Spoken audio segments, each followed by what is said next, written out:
સમાચાર તરફ આગળ વાત કરીએ। રાજકોટમાં પ્રી મોન્સૂન કામગીરી યોગ્ય રીતે નથી થઈ રહી, તેને લઈને ભારોભાર રોષ જે છે તે સ્થાનિકોમાં જોવા મળી રહ્યો છે। જે કાર્યવાહી કરવામાં આવી રહી છે પાલિકા દ્વારા તે યોગ્ય રીતે નથી થઈ રહી તેવું સ્થાનિકોનું કહેવું છે અને ભારોભાર રોષ જે છે તે લોકો વ્યક્ત કરતા જોવા મળી રહ્યા છે।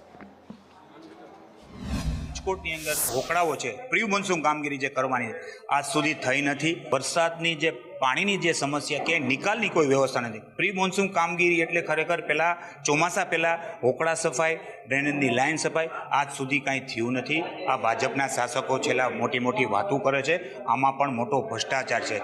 જો આવનારા દિવસોની અંદર આ કામ કરવામાં નહીં આવે તો મ્યુનિસિપલ કમિશનરને પાછી રજૂઆત કરવામાં આવશે। રાજકોટ મહાનગરપાલિકા દ્વારા પ્રી મોન્સૂનની કામગીરી જે દર વર્ષોથી અમે લોકો કરતા આવ્યા છીએ, પરંતુ આ વખતે વહેલું ચોમાસું આવી ગયાના કારણે મહાનગરપાલિકાની બાંધકામ શાખાની સોલિડ વેસ્ટની આરોગ્યની ટીમ મારા દ્વારા સૂચના આપવામાં આવી છે કે જે જૂન અને જુલાઈની અંદર પ્રી મોન્સૂનની કામગીરી સ્ટાર્ટ થતી હતી એ આજથી જ હવે છેલ્લા એક વીકથી અમે લોકોએ કામગીરીની શરૂઆત કરી દીધી છે। રાજકોટ શહેરમાં ચોમાસાના આગમનની ઘડીઓ ગણાઈ રહી છે। કોર્પોરેશનનું તંત્ર દાવો કરી રહ્યું છે કે 15 મે સુધીની અંદર પ્રી મોન્સૂનની તમામ કામગીરી છે તે પૂર્ણ કરી લેવામાં આવશે, પરંતુ જે પ્રકારે ધીમી ગતિએ કામ ચાલી રહ્યું છે પ્રી મોન્સૂનની કામગીરી તો જૂન મહિનાની 1લી તારીખ સુધીમાં પણ પૂર્ણ થાય તેવા સંજોગો જોવા નથી મળી રહ્યા। બીજી તરફ શહેરના મધ્યમાં આવેલા સર્વેશ્વર ચોકના ઓકળાનું જે નવીનીકરણનું કામ છે તેની અંદર પણ ઢીલી કામગીરી હોય તેવું લાગી રહ્યું છે।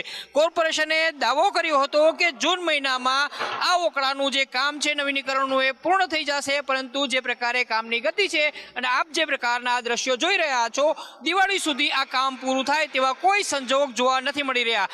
પ્રી મોન્સૂન અને નવીનીકરણના કામને લઈને કોંગ્રેસે સવાલો ઉઠાવ્યા છે કે ચોમાસાની અંદર યાજ્ઞિક રોડ અને આસપાસના વિસ્તારના લોકો ખૂબ જ હેરાનગતિ ભોગવશે, તો તેનો સ્વીકાર પણ સ્ટેન્ડિંગ ચેરમેને પોતાના નિવેદનમાં કર્યો છે કે ચોમાસા દરમિયાન આ કામ પૂરું થવાની શક્યતાઓ ખૂબ જ ઓછી છે।